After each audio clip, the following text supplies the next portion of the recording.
Today, I want to remind you of a powerful truth. God will keep you alive with joy. There are people who expected your tears to finish you. There are people who thought sorrow would bury you. There are people who waited to see you fall, to see you broken, to see you disappear.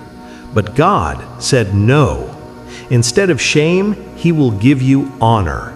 Instead of sorrow, He will give you joy. Instead of defeat, He will give you victory. The enemy planned sadness for your life, but God planned celebration. When people thought you would cry forever, God prepared laughter for you. When they thought your life was over, God began a new chapter. Because God does not abandon His children. God does not forget His promises. God does not allow darkness to win. You may have cried at night, but joy is coming in the morning. God sees your silent pain. God hears the prayers you never told anyone about. God knows the battles inside your heart.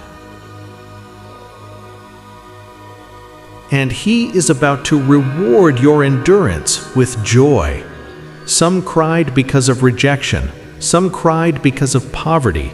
Some cried because doors were closed. Some cried because people misunderstood them. But the same God who allowed the test is also preparing your testimony.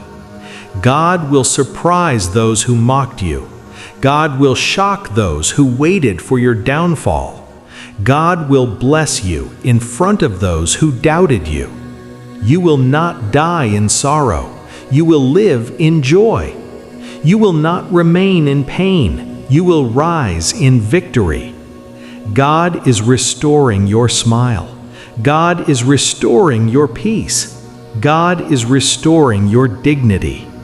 Where you once cried, you will soon praise. Where you once suffered, you will soon rejoice.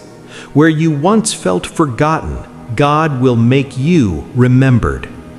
This season will not end in tears. It will end in celebration, because God will keep you alive with joy. Hold on. Trust Him. Your happiness is coming back. If you believe this, say Amen. Like the video, share it with someone, and subscribe. God bless you. Shalom.